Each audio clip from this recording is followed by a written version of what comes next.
Ahora estamos de regreso con el doctor Luis Pastor para hablar acerca de la eliminación de las elecciones primarias abiertas y simultáneas.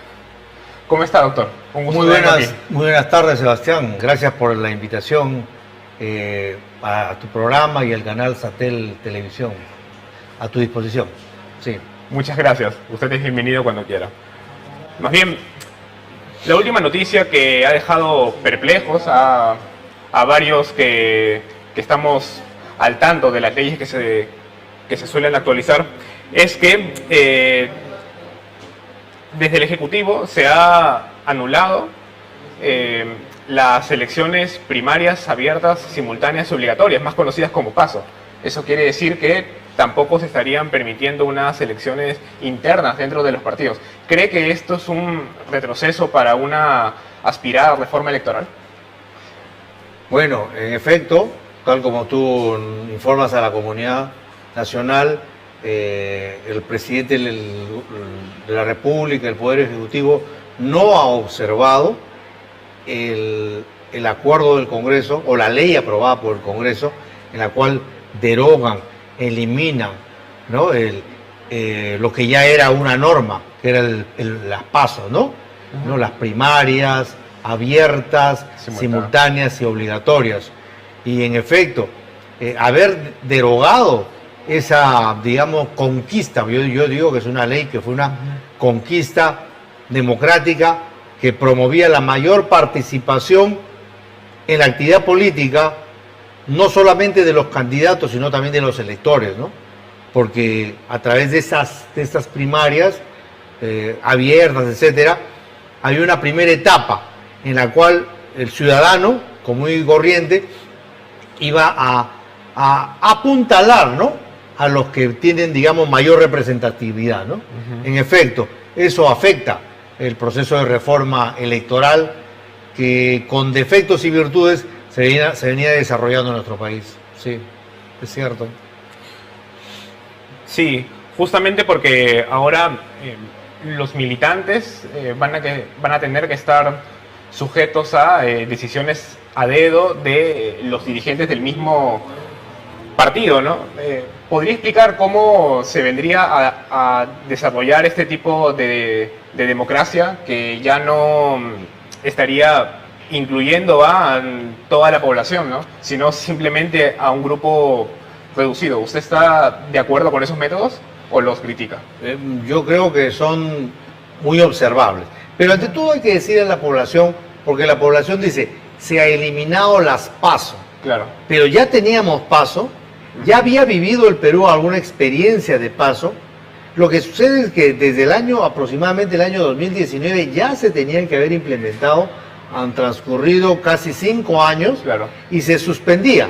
Se decía, este año no, el siguiente año que hay un nuevo proceso electoral sí, claro, y así sucesivamente hasta el año 2000, inclusive el año 2021, que fueron las elecciones generales, sí, no hubo PASO y por lo tanto, o sea, ha sido una constante postergación.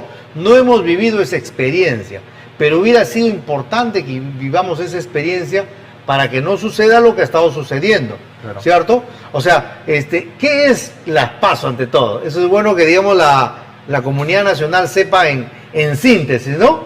Para que sepan lo que habríamos perdido y que tal vez debemos recuperarlo, ¿no? Bien, les pongo un ejemplo. ¿Me permite, Sebastián? Por supuesto. Hacer el desarrollo, ¿no? Vamos a poner, por ejemplo, el proceso electoral del año 2021, de elecciones generales. Participaron aproximadamente más de 10 listas electorales y 2 en la primera vuelta y solo 2 pasaron, ¿no? ¿Cierto? Los 2 primeros, porque nadie llegó al 50%, nadie llegó ni al 40, ni al 30, ni al 20, y uno de los 2 no llegó ni siquiera al 10%. O sea, imagínate, en primera vuelta. Entonces, hoy hay un aproximado se ha incrementado de 11 a 12 a cerca de 35 partidos políticos que estarían participando en la primera vuelta. Entonces, ¿qué sucede? Si hubiera habido PASO el año 2021, entonces, ¿qué hubiera sucedido? Que antes de la primera vuelta, donde hubo un voto tan disperso, y hubo uno que llegó al primer lugar con el 15%, el otro el 8%, 5%, y así sucesivamente, o sea, una serie de por lo menos unos 6 candidatos no pasaban del 1%. Entonces, si hubiera habido paso, ¿qué hubiera sucedido? Hubiera sucedido lo siguiente: los 11 o 12 partidos entraban a una elección primaria pública y abierta, y allí se iba a determinar quién iba a ser el candidato de cada partido, y por lo tanto no solamente hubiera tenido la votación para ser candidato de ese partido, sino ya se habría conocido el nivel de representatividad, ¿cierto? Entonces, después de la PASO, recién viene la primera vuelta. O sea, vendría a ser una especie de elección oficial. O sea, una PASO es una especie de elección previa a la elección de fondo, ¿no? ¿Cierto? Entonces, pasarían a la elección de fondo los más representativos. O sea, por decirte, el día de hoy 35 partidos, de repente al 2026 estamos llegando a 50. Bueno, todos están inscritos, todos tienen derecho a participar. Bueno, pues todos participen en la PASO. O sea, y allí cualquier elector va a opinar quiénes deben ser los candidatos de cada candidato. Pero ya se sabe, por lo tanto, en el resultado, cuántos optan por cada partido y cuántos optan por cada individualidad. Entonces, ahora recién viene la primera elección. Entonces, en la primera elección ya no van a estar los 50, o los 35 como hoy, o los 15 como el año 2021, sino ya pasarán, que te digo, tal vez 5 o 6 que han superado un mínimo de elección. Al menos tendrán, el más bajo tendrá el 5%, ¿cierto? Entonces, todos van a la elección, y en la elección allí sí quedan 2, pero ya hay un mayor consenso, hay una mayor representación. Imagínate, va a haber en las elecciones el año 2026, participan 50 listas, ya tú te imaginarás que por lo menos 30 van a tener, no van a llegar ni al 1%, otros 15 van a pasar el 1% y no van a pasar del 2%, entonces es una gran dispersión. ¿Cuál es lo negativo de eso? De que en el Congreso de la República va a haber, pueden generarse hasta 20 bancadas. Imagínate cómo pueden haber 20 bancadas, 15, 10 bancadas en un Congreso. Es como si las ofertas, políticas e ideológicas hubieran 10 en el Perú. En el mundo hay tantas ofertas ideológicas, no existen. Pues tenemos el liberalismo, etcétera, de opciones ideológicas, pero no tenemos 50 opciones ideológicas. Entonces, por lo tanto, la eliminación del PASO va a tener una de las consecuencias negativas, es la que te estoy comentando, ¿no? En un aspecto comparativo con el año 2021. Si en el 2021 hubiera habido PASO, no tendríamos, como hoy en el Congreso, que tenemos cerca de 13 bancadas. Tendríamos no más de 4 o 5 bancadas. En un país democrático, serio, no debe haber más de 4 o 5 bancadas, porque cada bancada debe representar una opción. Como hoy tú verás, por ejemplo, hay hasta 6 bancadas que se autodenominan de izquierda o de centro izquierda. Entonces, he ahí la atomización y los problemas. Disculpa que creo que me he extendido en la respuesta, ¿no? Pero creo que era importante para que la comunidad entienda, ¿no?, la trascendencia de esta institución jurídico-electoral que ha sido, pues, prácticamente derogada, ¿no?, por este Congreso de la República, y con, digamos, la complicidad, la anuencia de la Presidenta de la República, la complicidad. ¿Por qué razón? Porque este sistema electoral peruano desde ya le hace un daño a la democracia, y no solo a la democracia, le hace un daño a la nación. ¿Por qué razón? Porque de los partidos políticos salen los gobernantes, salen las autoridades, y entonces tenemos autoridades que obviamente no tienen un mínimo de conocimiento sobre lo que significa el gobierno y lo que es la política en sí, ¿no? Sí, más bien le agradezco por la precisión que ha hecho acerca de lo que son específicamente las PASO, porque En realidad mucha gente no lo conoce y tal vez no está tomando con tanta seriedad lo que significaría la eliminación de esta normativa. El ejemplo más cercano que tenemos nosotros ha sucedido en Argentina, que han aplicado las PASO ordenadamente y correctamente, ¿no? Y esto terminó en que para los comicios generales hayan quedado únicamente 5 candidatos, ¿no? Y los partidos que anteriormente en las PASO no tuvieron el respaldo necesario fueron descartados y así se evitó un conglomerado de opciones que tampoco eran tan diversas necesariamente, ¿no? Porque aquí tenemos un problema que al parecer se van a inscribir más de 30 partidos políticos y es muy probable que para las elecciones 2026 tengamos esa inconmensurable cantidad.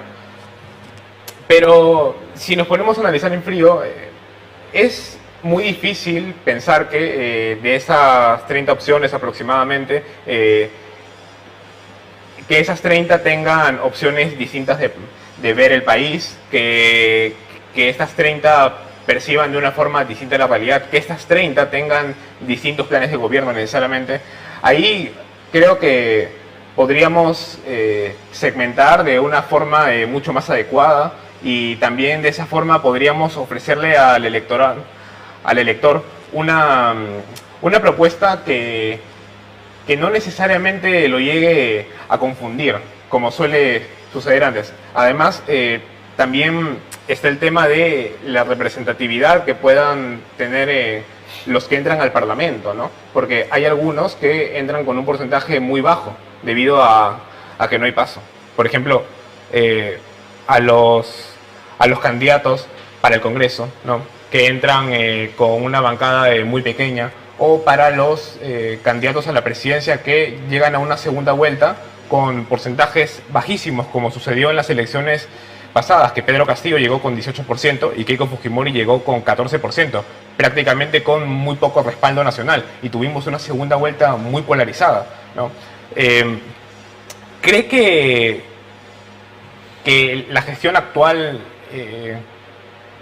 esté capacitada o tenga como prioridad poder solucionar este tema, o ve que hay algún otro tipo de interés tal vez en alargar tanto la lista de candidatos? Bueno, ese es un tema que se puede ver en varias dimensiones, ¿no? En varias dimensiones.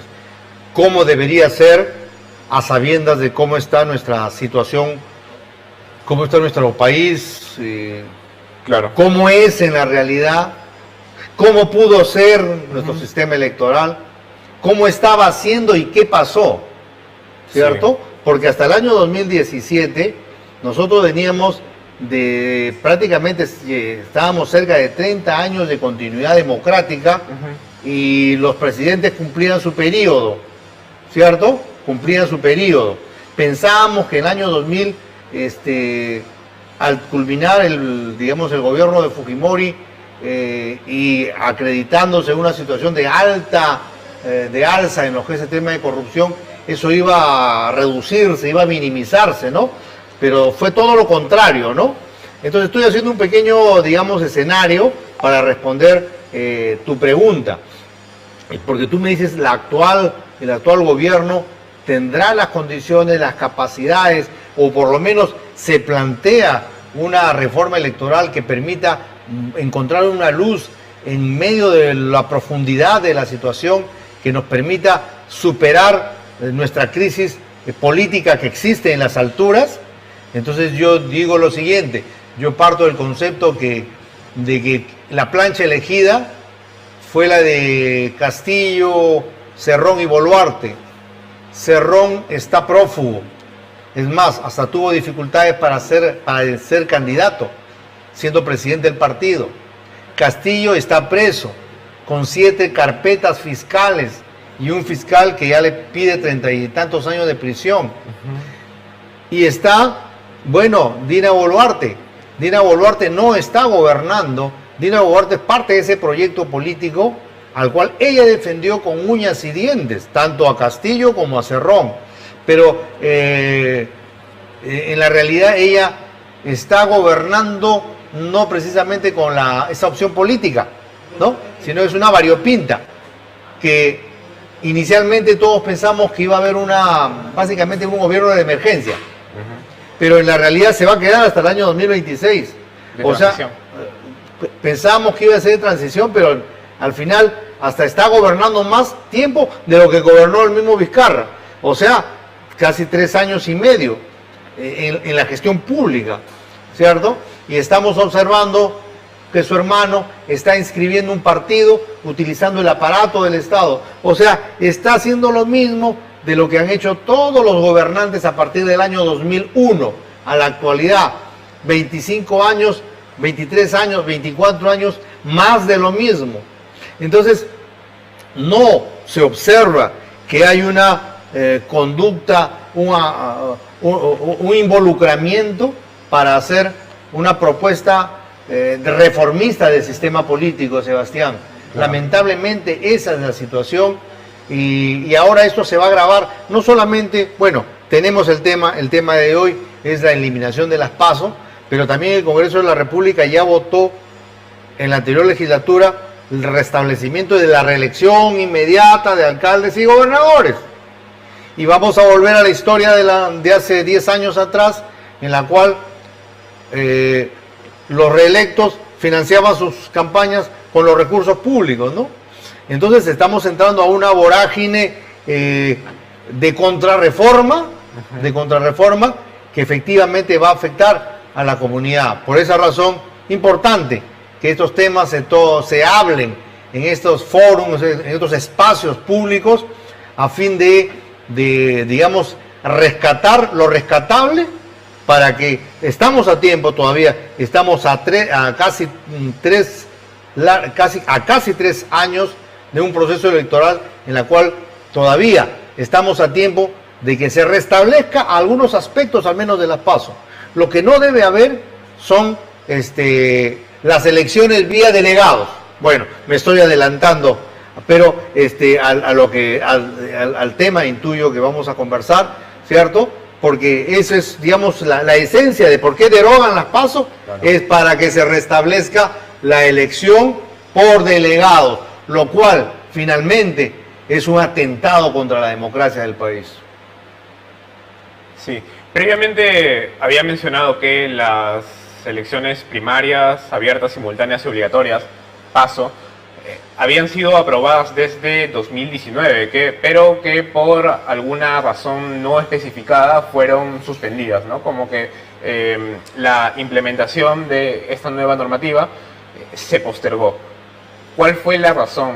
Le echaron la culpa a la pandemia en primer lugar. Hay pandemia y por lo tanto cuando hay pandemia en todo el mundo había elecciones, claro, con las medidas del caso, ¿no?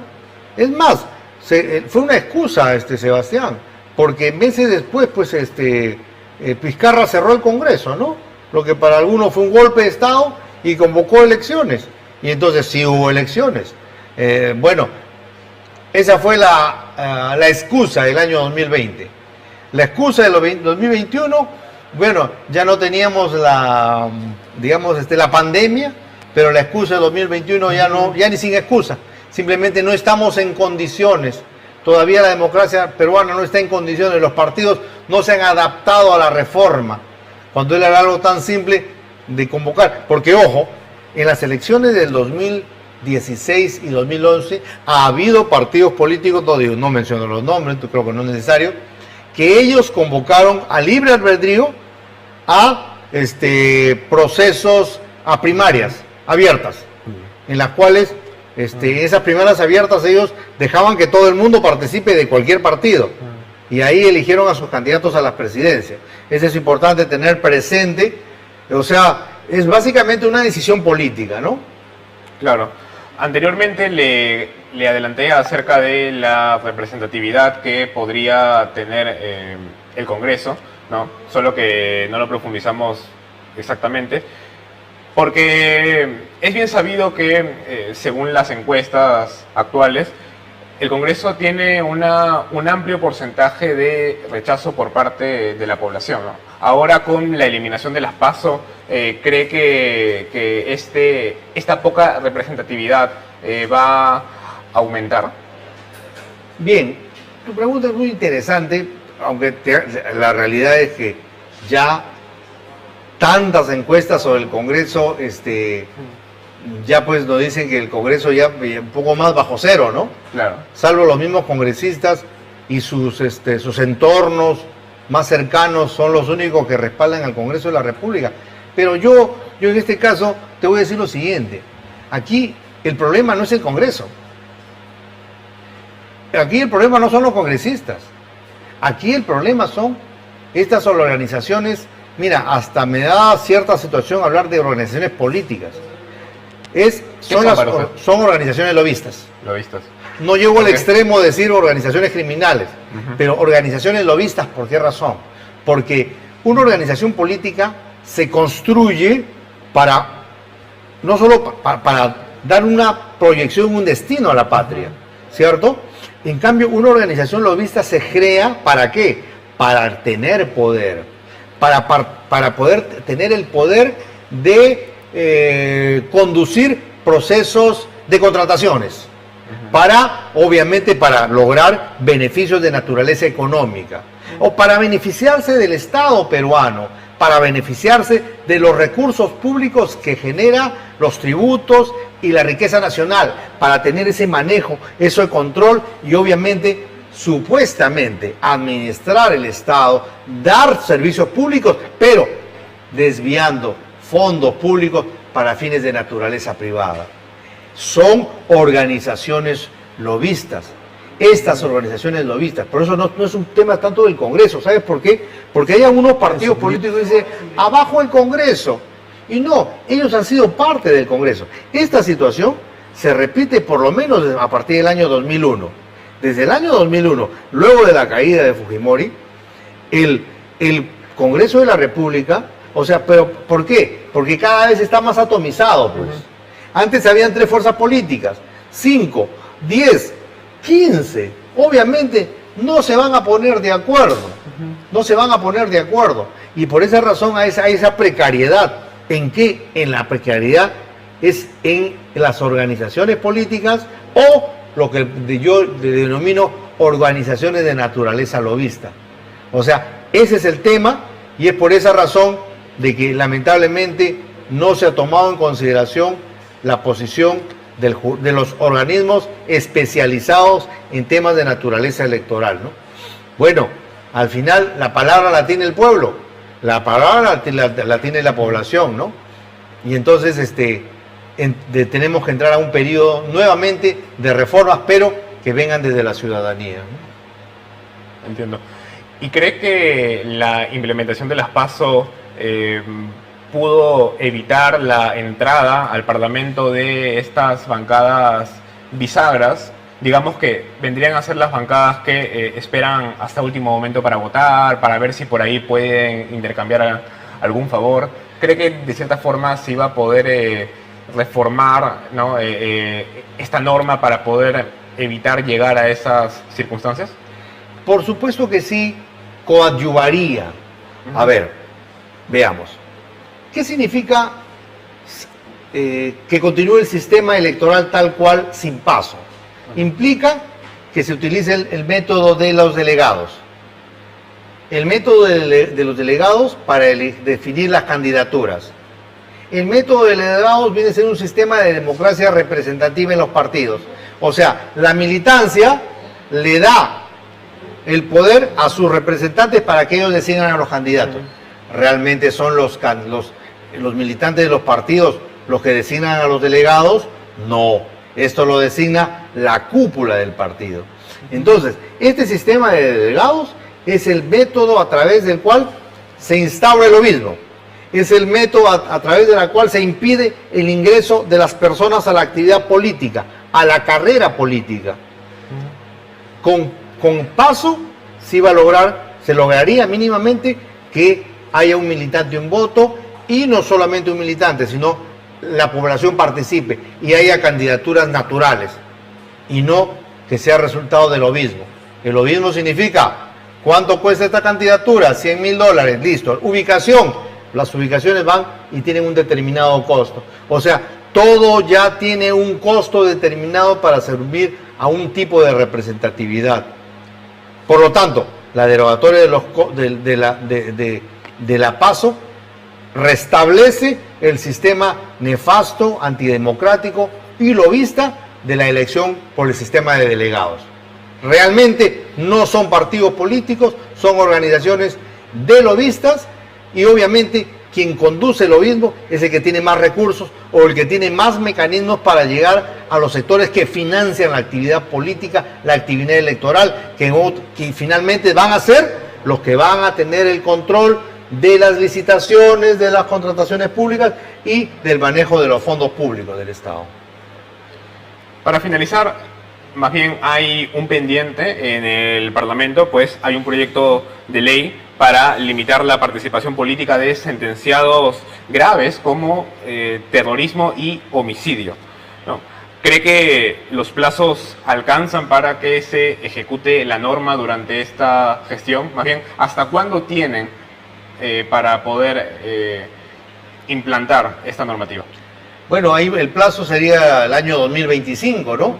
Pero no deberían esperar el filo de la navaja para recién ahí, porque ahí vamos a llegar ya a una situación de alta polarización. Este es el momento. Las personas que tienen sentencias condenatorias, sea terrorismo, violación, narcotráfico, corrupción de funcionarios, principalmente esos delitos, ¿no? Ellos convictos no deben participar. Ellos restablecen sus derechos civiles. Ellos dicen, ya fui, ya pagué mi pena, ya tienes tus derechos civiles, pero ojo, serán derechos civiles para que trabajes, para que hagas empresa, pero otra cosa es para que conduzcas la nación. Para que conduzcan la nación tiene que haber un filtro, y obviamente un convicto, una persona que ha tenido la condición de delincuente durante años, décadas, no puede conducir la nación. Es el ABC. Mira, te pongo un ejemplo. Ahora que hay elecciones en el Colegio de Abogados de Lima, para que ser candidato a decano y miembro de la junta directiva, no puede ser candidato, y menos ser elegido. Dentro de las planchas, que son 13 abogados, no puede haber ninguna persona que tenga ninguna sentencia condenatoria, así sea por delito culposo, menos aún el doloso. Entonces, si para dirigir un colegio de abogados se requiere ese prerequisito, con mucho mayor razón para la conducción de nuestro país. O sea, en otras palabras, es más difícil ser decano del Colegio de Abogados de Lima que ser presidente de la República. Cualquiera puede ser presidente de la República. Eso no puede ser. Por esa razón es que el Congreso de la República tiene que pronunciarse de manera clara y precisa, y van a tener el respaldo de la población. Más aún cuando, y eso sí no debe ser materia de negociación, porque eso le daría mucho más daño a nuestra nación. Muchas gracias, Sebastián, muy amable. Ha sido un gusto estar con usted, le agradezco por el tiempo y también por especificar acerca de las elecciones primarias, abiertas, simultáneas y obligatorias, que es muy importante saberlo para también comprender cómo nos está afectando no implantar esas reformas de una vez aquí en nuestro país, y las consecuencias ya se están viendo cada día. Muchas gracias, doctor Luis Pastor. A ti, Sebastián. Esta ha sido la entrevista con el abogado constitucionalista Luis Pastor.